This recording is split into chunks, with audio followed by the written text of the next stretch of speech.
the rhythm of collaboration obviously implies that I'm collaborating with other people. So it's really highlighting every touch point, every interaction that you have with other teammates. What are those recurring, regular interactions that you have? So it may be like we have team meetings every Friday where we all sync together. We have brainstorming sessions. We have one-on-ones. We have check-ins. And so it's about mapping all those out and then understanding why are you doing them in the first place? Because maybe there's things that you do that aren't very intentional and it's not very clear like why you're doing them. Maybe you could even like remove those. Hi, I'm Rob Sadow, and you're listening to the Flex Perspectives podcast, where we interview the world's best thinkers, researchers, and operators on how to make flexible work work. Flex Perspectives is brought to you by Flex Index, the world's most robust source for full-time, hybrid, and remote work requirements. Flex Index represents more than 8,000 companies, 60,000 office locations, and 100 million people. Today, my guest is Laïla von Alvensleben. Laïla spent the last 5 years scaling culture and collaboration at Mural as the company grew from 100 people to 1,000 people, and now consults on flexible work for startups and scaleups. In this episode, we dive into the application of design thinking to flexible work, and in particular, how visualizing your team's rhythm of collaboration can lead to improved flexible team culture and productivity. If you enjoyed this podcast, please help us out by subscribing and giving us a rating. It helps us understand what episodes our listeners find most valuable and helps new listeners find the podcast. Laïla, thank you so much for joining me. Thank you, Rob, for having me. So, Laïla, you are a designer by background. I'm curious to learn a little bit more about you and your passions before we dig into all of the interesting work you do around remote work and connectivity and collaboration. So tell me, how did you get into design and why you're so passionate about that? Yeah, I got into design kind of in a roundabout way. I actually started initially in international relations. I was not planning to study anything design related. And after 2 years of international relations, I realized I wanted to do something more creative. And I got into interior architecture. And I think for me, it was just really noticing that I was spending a lot of time thinking about spaces and how we relate to the spaces that we live in. And I had this eye for aesthetics and how they make us feel. And so that's how I got into it. And then from there, it just evolved into graphic design, web design, UX design. And like design is such a broad field. So yeah, that's how I got into it.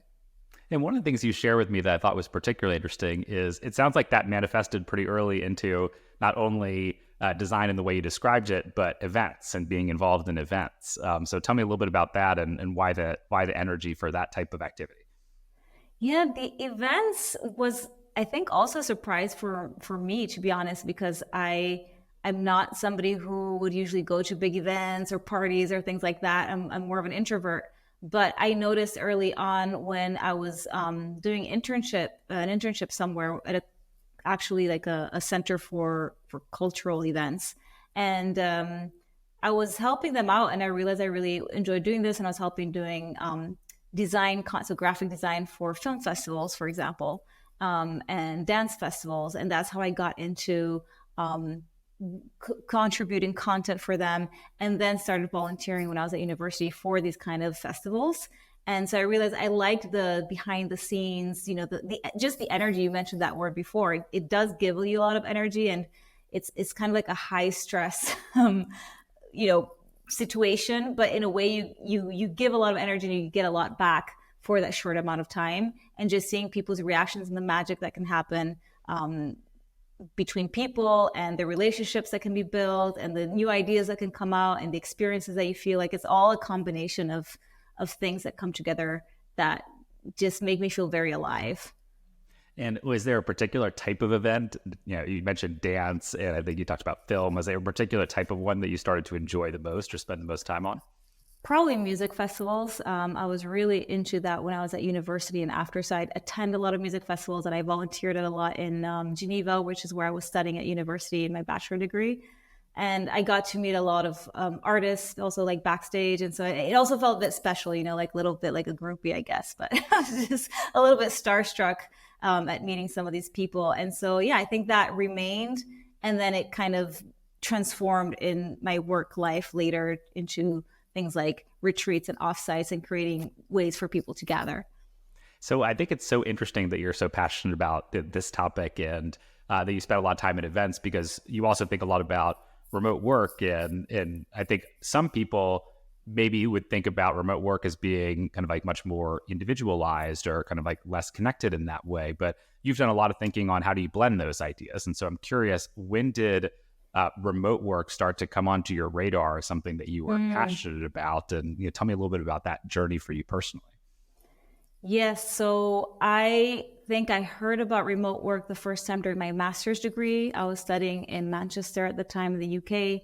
And I just stumbled across an article in Business Insider that was talking about digital nomads. And of course, there was this photograph of somebody working in a co-working space, looking at like the rice fields in Bali.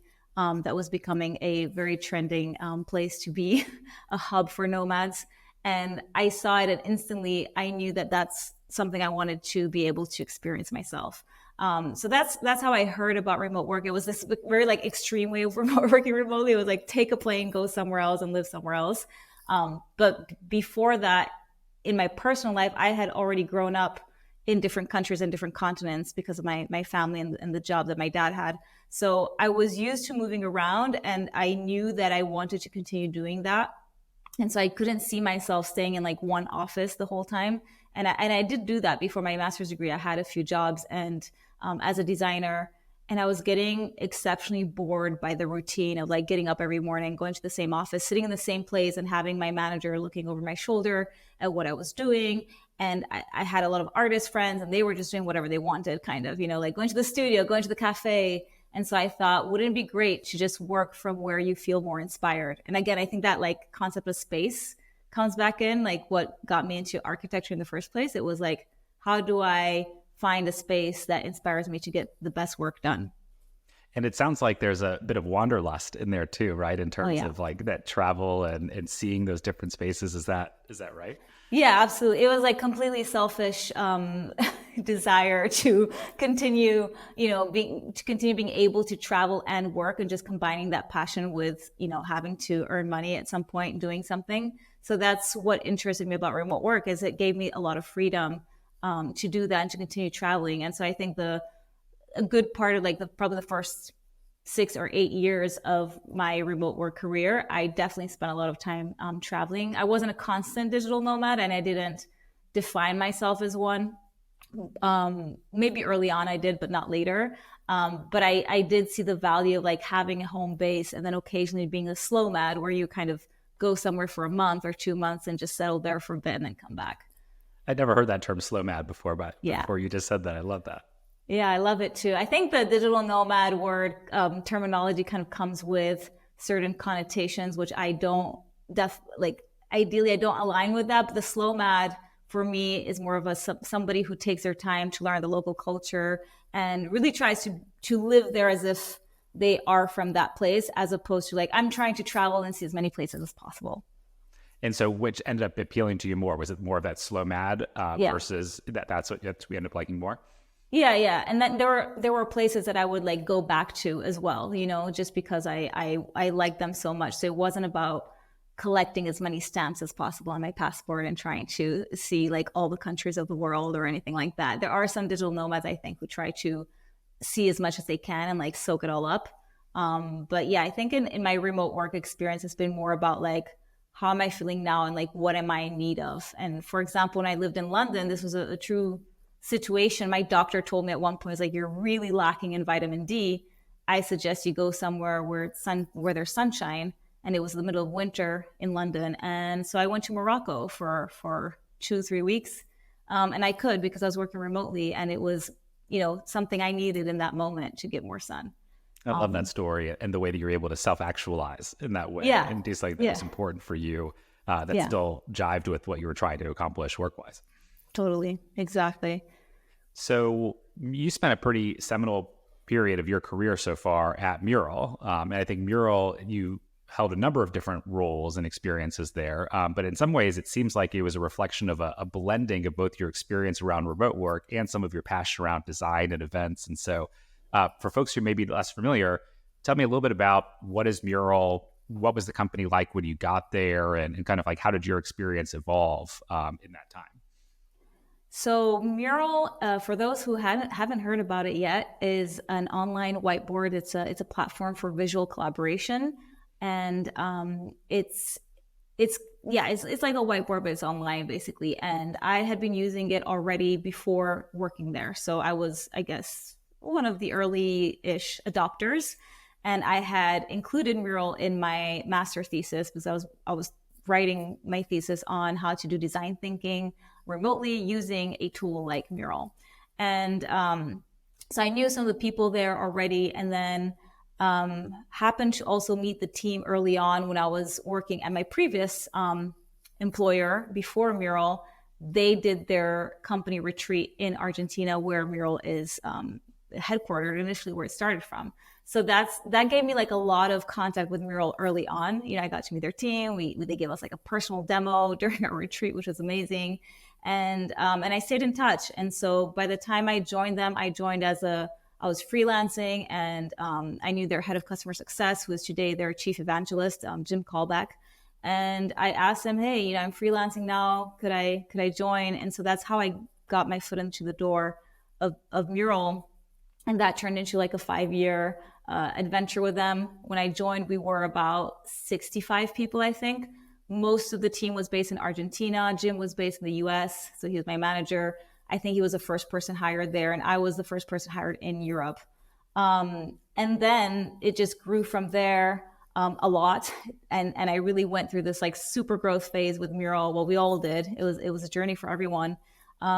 I then became head of people ops, even though I had no background in HR, but it was an opportunity that came up. So I started the people ops team. I was then head of culture and collaboration. And then towards the end, I moved into marketing and became their head of new ways of working. But through COVID, really what we saw, as some other companies experienced as well, we went through this boom from, we were 100 people to like 1,000 people in 2 years. So it was this, huge scaling basically that we went through, and we became a worldwide company with people spread across over 20 countries. So I think there are a few people who have experienced that, right? Who have been in a role or in a leadership position when they've gone from 100 to 1,000 over a 2-year period. And particularly interesting in my mind that you were in a role both involved in people and then thinking about collaboration. Can you talk a little bit about when you joined Mural? Were there offices or no offices? Was everybody remote? Like, what was the culture around work and location at that time? And how did it evolve over the period that you were there? So the company started in Buenos Aires in Argentina, and they did have an office. And from what I understand, they still do. That office is still there. However, their culture was already remote first. When I joined them, I don't remember if that was the conception from like the very beginning, but at least by the time I joined them, they had this concept of like, if somebody's, working from home, we're all going to work in that way, right? Like we're all going to have our own device and work remotely. And because the tool they were building was really meant to enhance collaboration for distributed teams, especially, but not only, it was something that they had to practice as well. And it was it's exceptionally collaborative culture, I think, I'm sure because of the tool that we were building. Which was really meant for people to collaborate better. Very, very friendly culture, very open-minded culture. It was like this and as it became more and more international, one of the values as well was to think global, to always think about things from people's different perspectives, knowing their cultural background may be different, their language may be different. A lot of the people at Mural spoke Spanish as their first language. And so there was always this consideration, this intention of like, let's think as global as possible, and help each other out. So tell me a little bit about that experience of going from 100 to 1,000, where you've got global team. All of a sudden, you've got different languages in terms of first language or language that people most commonly speak. How did you think about that as you were leading collaboration and thinking about new ways of working? Like, how do you digest that kind of growth and start to create connection and implement processes around the approach to work itself? Yeah, well, it wasn't easy. It was a bit rocky at times, as one can expect during this kind of hyper growth situation. And again, I don't want to take all the credit because everybody was chipping in one way or another. And probably people were doing things that I wasn't always aware of, right? Because there were some silos. So one of the main challenges that came up, I think, is that some silos started creating themselves because we were in so many different places at once, and new teams were sprouting all the time. So it's like a new department, and then there's like these teams get merged into that team, and then they go on. So it's like kind of keeping track of what was happening all the time was a bit difficult. So one of the things that I had started in my culture role was really to improve communication. Focus not only on like, okay, what are the ways that we want to communicate on Slack, and how do we want to keep our knowledge base tidy? So we're using Confluence, like how are we going to make documentation better? But also thinking about how can we share what we're doing more transparently? So I started this employee newsletter, and I was also very involved with the all hands that we were having and thinking about the agenda for the all hands, the speakers that we wanted. So always trying to make sure that there was this like regular different channels of communication with like a regular cadence of information, highlighting what different teams and different people were working on and the milestones that we achieved, and how to celebrate those milestones, and how to make sure that we all still felt like one team and one company, even though we weren't seeing each other on a regular basis. So it sounds like, if I understand correctly, that documentation was a big piece of the answer, and making it clear in terms of like where to go and how to find certain information.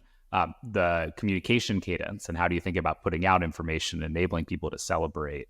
What were some of the other challenges you saw start to emerge over time, or areas that you felt like you had to invest in particular, in order to enable that type of remote first type of work to scale effectively as the company was growing that fast?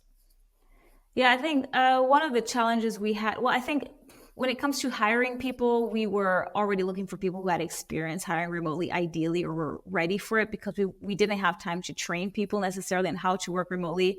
But there were some people who joined a remote team for the first time. That being said, we were also very conscious about, as we were hiring in different regions of the world, that there wasn't too much of this situation, which kind of happened anyway, but like this us versus them, like us, the OG people who were here first, or us, people in Argentina, or us, people who did things this way. And then of course, as you have more new joiners coming in, they're bringing a different culture and different way of doing things, and different processes, different mindsets, different languages. So I think that was one of the biggest challenges, is like, how do we still recognize the value of what existed before, but also bring those people along the journey of, okay, the Mural that used to exist is now changing, is evolving, and it's going to keep changing and evolving with these new people. Also, let the new people come who join understand this is what Mural used to be, and these are the traditions, the rituals, and the habits that we have. So in terms of that, to answer your question around remote collaboration, it wasn't just one thing. Of course, there was documentation, communication, but it was also like having rituals and habits and traditions that are communicated and celebrated, and making sure that people also have time to get to know each other on a social level, right? And having things like, I'm not saying just Zoom hangouts, but having like very intentional experiences where people can come and either have fun, or be vulnerable, or discuss things in a deeper way, or experiment. So there were different ways of bringing people together that were super important for the collaboration aspect. And so after 5 years at Mural, you decided that it was time to kind of strike out on your own. And I believe you're doing consulting work now on this topic. Yeah. What ultimately made you feel like that was the right decision for you? And was there a certain problem or issues that you were finding coming up either within Mural or more broadly that you felt like, hey, I want to go spend time on this and help companies more broadly solve these types of challenges? So when I left Mural, I realized that I wanted, if I was going to work for another company, I wanted it to be a company that I felt passionately about as much as I did for Mural. And I didn't have that right away, to be honest. And I didn't do a lot of searching either. I also felt like maybe I wanted to try out something new. So I took a break, and then I thought, you know what, I'm going to give this a try and go back to freelancing. Because I had initially started freelancing when I joined Mural, but my freelancing career hadn't lasted very long until I joined them almost full time. So I kind of wanted to go back to that as well. And in doing so, I spent some time thinking, and I'm still iterating on that, like in the last months. But I spent time thinking, what are the challenges that distributed teams face?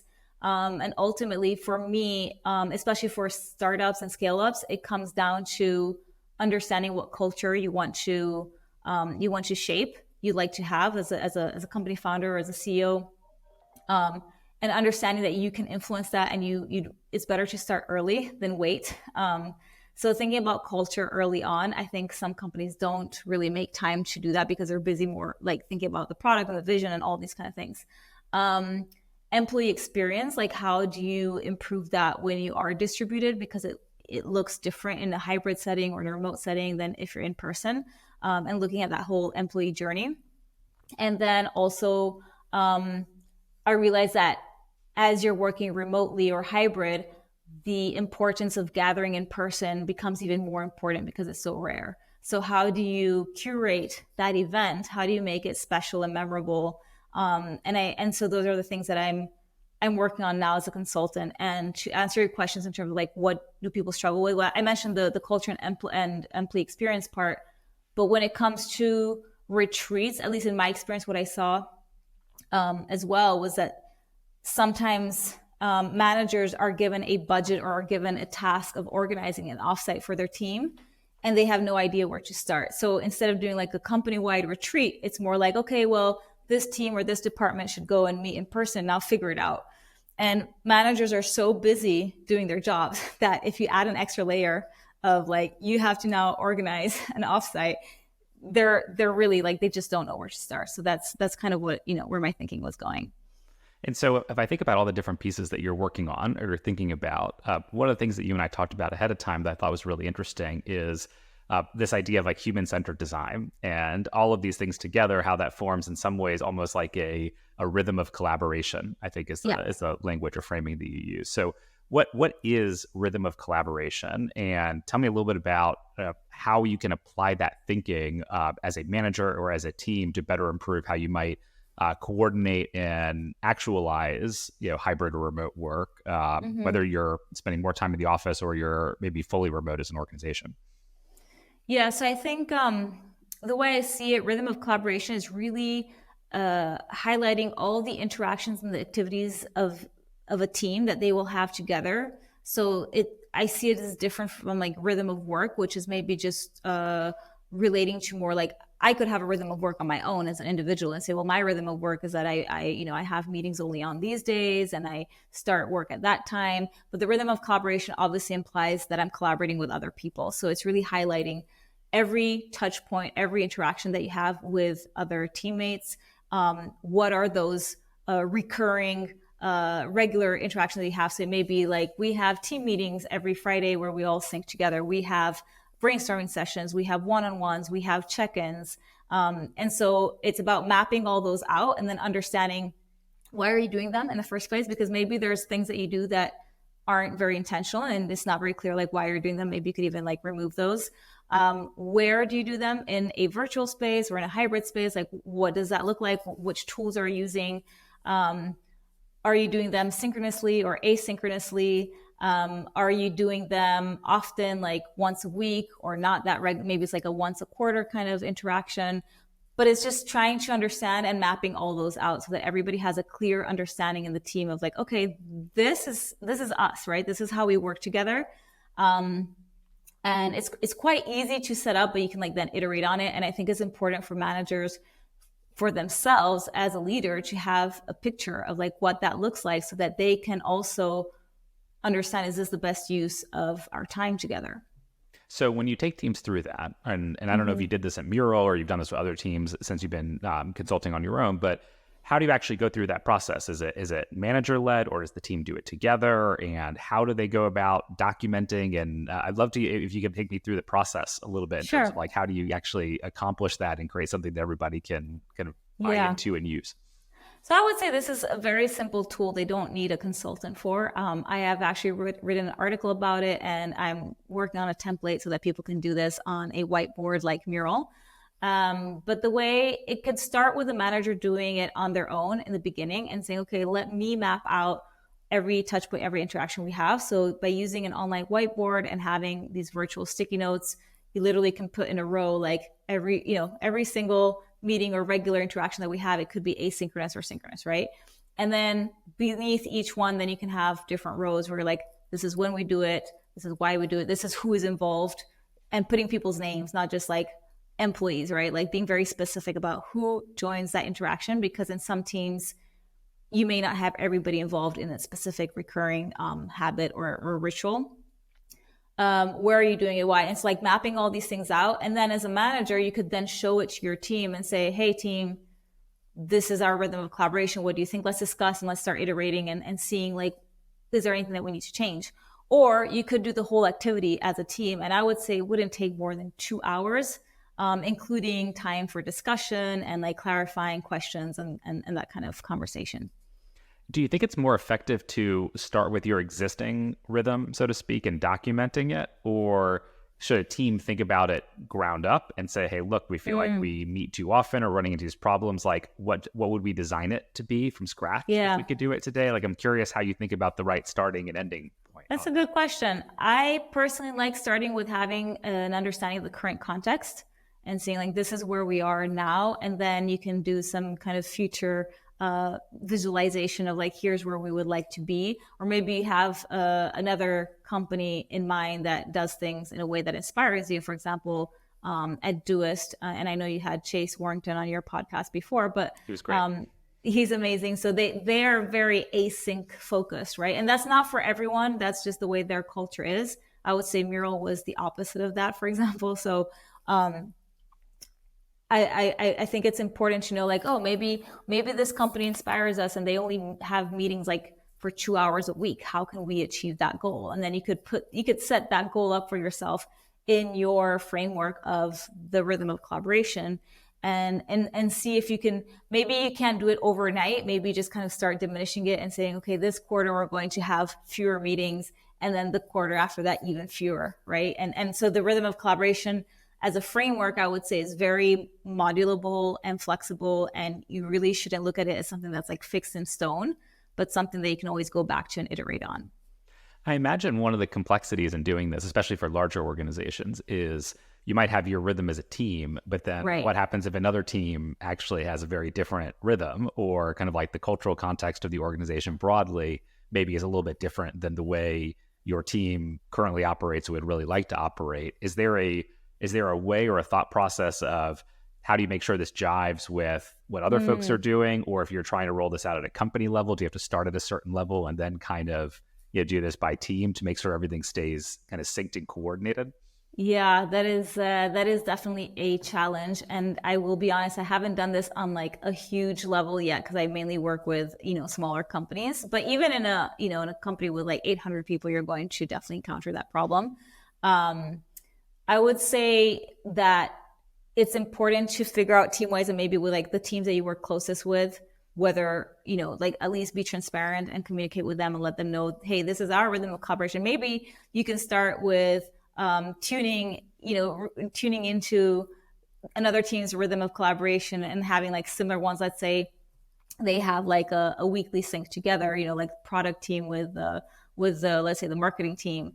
And they could try to find some ways where they can at least, let's say one of the teams has like a no meeting day on a Friday, and see like, can we agree on that? Like at least the two of us two, like will not, schedule meetings between us on that day. But I think company wide, it is very difficult unless that decision comes from the leadership team, from the executive team, and they announce, okay, we're going to have like a meeting free day on Fridays. And that is valid for everyone. Those kind of decisions, I think, really have to come from the top down.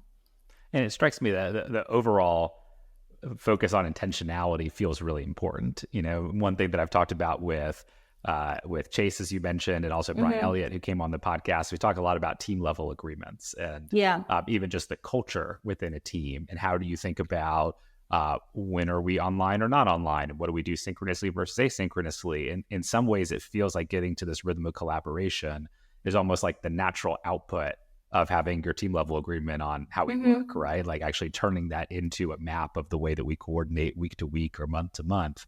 And so it feels like a really smart extension in that way in terms of bringing that to life. Yeah, and I think it brings it to life also in a way that, at least the way I propose to do it, is that it's visual. So I know many companies will not use something like a whiteboard. And of course, I'm biased because I have like more than 5 years of a habit, really. I just by default, I open a whiteboard and I start working on it. But I know some companies will just document everything verbally in a Google Doc or in a Confluence page or some kind of knowledge base, right? Notion. And that's great. But I think like seeing it in visual, it brings it to life on a completely different level. And the other thing I will add about a rhythm of collaboration is also super, super helpful when you're onboarding new people to your team. Or again, as you mentioned before, if you're collaborating with another team, is showing them, hey, this is how we work as a team. Like you always have that upfront and center. And it doesn't have to be like your whole team charter where like these are our roles and our responsibilities and what our team is about. Like that's all important too. But I think just having that ROC available is very simple and immediately intuitive. One of the interesting things I hadn't really thought about until you just said that was, I was thinking about, when the company was 200 people in 2019, right? And I was thinking about how cross-functional work gets harder because you are thinking about, we've got our priorities as a team, but we need something from finance, but maybe we're not aware of the fact that like this is a really bad week for finance because they're in month close or quarter close, or there's a board meeting that's coming up. And so it strikes me that not just coming up with this for your own team, but publishing them more widely within an organization, so you can see other teams and think about kind of like the interplay around that as your project planning or other type of activities you might be doing, has even wider benefits than just within a team in terms of how you operate. Exactly. And you're actually making me think also, I'm working with a client right now who they have like different business units, and basically one of their business units has this very different way of working, which is working in public where everything is transparent and open, and the other part of the company doesn't work that way at all. So I'm already thinking to myself, like they need to also talk about that between themselves. And it's something that I know they want to improve on. And I'm working with them to see how they can improve on that. But it's like when you have a very transparent culture and another culture is completely different. Like how can you meet in the middle at least, and like, or at least have an understanding of this is how we work, just to smoothen that out and do it maybe regularly, like every 6 months, and check in and say, hey, just so you know, end of year is going to be super busy for us. Well, usually it's busy for everyone, right? But like maybe it's just after the New Year's, like you said, for sales or something like that. So yeah, I think it would be super helpful. Yeah, and the point you made on onboarding, I think, is a super important one, right? In terms of new employee, especially if they're not like an experienced in career employee, they're like newer, for example, into the workforce. Quickly being able to understand, here's how my team operates. This is the type of meetings I should expect. It's helpful for thinking about planning and how do I think about when I need to have certain things ready to be able to communicate or share with others. And so I feel like remote onboarding is a constant topic around how sometimes a little bit more difficult if you're early in career to kind of like learn on the job habits if you're not around physically other people and seeing what that's like. And this type of thing could help propel someone forward in terms of their learning or understanding of how a team operates. Yeah, and you're making me think as your team grows, as I've seen, in my past experience, you have to rethink your whole workflow and your whole rhythm of collaboration again, because at one point you're like, wait a minute, I as a manager cannot have like 13 one-on-ones because it's too many. So what happens is that team split in two, or are there like are there bi-weekly one-on-ones? Do you move more to asynchronous? So it's a way, I think that model is a way to allow the team to also like reassess constantly whether the way they're working still makes sense for them, or whether they have to like reprioritize their touch points. Yeah, especially in terms of targets like meeting load and how much time we're spending in meetings a week. I'll give you an interesting example that you'll probably laugh at, Laïla, which is I was talking with the CEO of a fully remote organization, it's like 300 people, maybe a few weeks ago. And they said that they eliminated categorically one-on-ones across the company. And I was shocked. I'd never heard a company do that before. I said, why did you do that? And he said, I started to see some of my execs were in 12, 15, 20 one-on-ones on a weekly basis, and there's just no time to do any work, right? But if you actually started to document that out and say, well, which ones do I really need to have or not? Or maybe some of these could be monthly or biweekly instead of weekly. You can start to find a little bit more of a space to let's keep the stuff that's valuable and stretch out the things that are not, and be more intentional around that versus being so binary in nature in terms of like switching something on or off wholesale.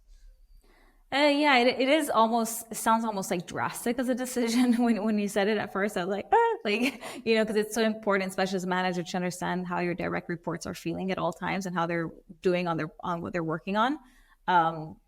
But if things are set in place for that sets them up for success and they don't need that regular synchronous check-in, and there are other ways to do like asynchronous stand-up, coming from agile methodology, but like async stand-up check-ins and things like that, then maybe that's enough for some teams. So yeah, sounds interesting.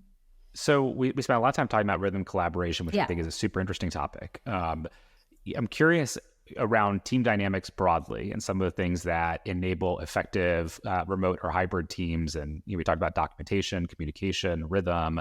Are there any other things that either in your experience prior to Mural or during Mural or working with companies of recent have really jumped out to you as best practices or things that teams should be more intentional around that lead to better team dynamics or kind of like healthier work environments or relationships?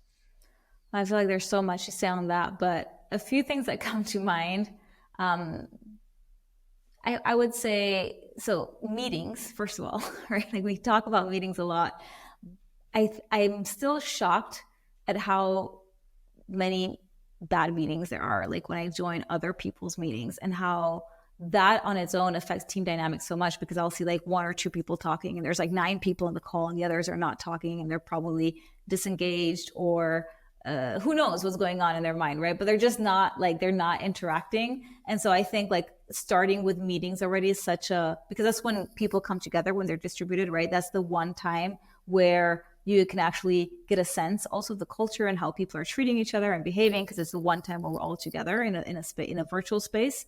And so I would say already like learning how to design and facilitate better meetings and understanding how to also what happens before a meeting and after a meeting, right? Like how can you best prepare people so that you don't spend the meeting time reviewing something that could have been done async. So I think that helps like a lot of the team dynamics already. And then of course, having psychological safety is a huge one. And it's hard to say like, here's, one thing you can do. It's not like one fixed solution, and psychological safety can come in so many ways, but being intentional about creating a space that is inclusive and like understanding of like people's different backgrounds, different ways of working, different ways of showing up to work, having moments where you, again, coming back to the one-on-one issue, right? But like having moments where your manager is really checking on your emotional and mental well-being. And they don't have to be your therapist. Of course, that's not the point. But I think making sure that people feel like they can bubble up things to the surface that worries them, and that they can be themselves. And I think that already does a lot to improve team dynamics. And then finding ways for people to create their own rituals of coming together, whether that's celebrating something or sharing something they did or like learning something from each other. Like there are so many ways that people can come and gather and then show their like less professional side of themselves and more their outside of work side, like their personalities and what they're interested in. And that as well, like it really helps with changing team dynamics. So it sounds like a piece of it, which is around how you spend your time in meetings, which Laïla is a topic that's like very near and dear to my heart because part of our software at Scoop is focused on let's actually get better prep and hygiene around meetings, or let's get it off the calendar so we can return time to folks. But the other half of it is around culture. But the other things that you do to reinforce culture and create space where people can be themselves and communicate openly and honestly about things that are on their mind, which makes perfect sense to me. Yeah. So there are so many approaches, and of course, I have my experience, and I come with that baggage, and I tend to apply what I've seen work before, but I'm always interested in seeing like what has worked in other companies and how can I also learn from them. So Laïla, as we wrap up here, one thing I'm curious, I think there's probably a lot of folks who are listening who are saying, look, I would love to improve on some of these dynamics, whether it be the way we think about the rhythm of how we operate or how intentional we gather, as you were describing, or some of the culture on a team. For folks that want to learn more about you or potentially want to get in touch, where would you steer them so they can potentially continue their journey on this topic? So I have 2 very simple destinations. I'm not more original than others, but I have my LinkedIn profile. So if you can find me, just type in Laïla von. That's I think I'm the only Laïla von something out there. And then my website is lailavon.com. Awesome. any other parting thoughts or things that you were dying to say that maybe we didn't touch on and you want to take a minute on?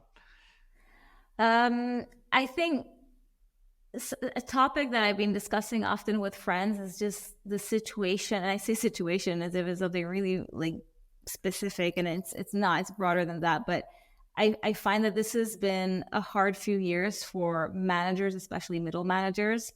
At least that's what I've observed. And I think that they've been in a really tough spot at a time where there are so many changes happening in the world of work, but also in the world outside of work, like, global events that are impacting everybody's well-being. And I have a lot of compassion for them, but also at the same time, I really think that as a manager, I would ask myself, especially if you're working in a virtual or hybrid setting, like, what are you doing to learn how to be a better leader in this kind of environment? Because I think few managers actually have good training on how to be good leaders. And on top of that, most of that training is probably created for people at a time that, they were still managing in offices. And it hasn't really been updated to these new ways of working virtually and hybrid. So those are just my parting thoughts. It's just more like, and this is something I'm talking a lot about friends, like how can we help managers and how can they help themselves to be better managers? So because a lot of the culture is also influenced by them. So yeah, that's what's on Absolutely. my mind. It's such an important topic. And we had Cara Alamano from Lattice on here talk a little bit about their experience with managers and manager training, which I thought was fascinating. But you're right. There's the way someone described it to me recently, which I really liked, is it's almost like an hourglass where the manager or the frontline manager is in the middle, and they've got pressure upwards, especially in hybrid or full-time at office organizations around flexibility and work location. They've got pressure coming downwards from executives around time in office and operating and a number of other things at the moment. And there have been layoffs broadly, with a lot of companies saying they're targeting middle management in terms of the approach. And so it is a tough role. And I think companies that are thoughtful about the experience of the frontline manager and how important it is to train and develop those folks and create forums where they can learn not just from the company, but from each other. I think you raise a super important topic that's meaningful across all organizations at this moment. Yeah, it's a topic I'm definitely going to delve into deeper. So stay tuned. If you follow me on LinkedIn, I'll be sharing some information on that soon. Awesome. I will be there too listening. I think it's a super interesting one. Well, thank you so much for being on the podcast. You obviously have such a wealth of interesting experience, both in terms of your background, but also the things you've done in scaling an organization like Mural and some of the different things that you've seen on the consulting side. So I appreciate you spending the time and sharing some really actionable takeaways on how to think about rhythm of collaboration and different practices that teams can put in place to improve the way they operate. So thank you very much. Thank you. Thanks a lot. Thanks so much for listening. If you enjoyed the show, you can subscribe on Apple Podcast, Spotify, or your favorite podcast app. Please also consider giving us a rating or leaving a review, as that helps other listeners find the podcast. For more FlexIndex content, including past episodes, our FlexIndex newsletter, and monthly research reports, visit flex.scoopforwork.com. See you next time.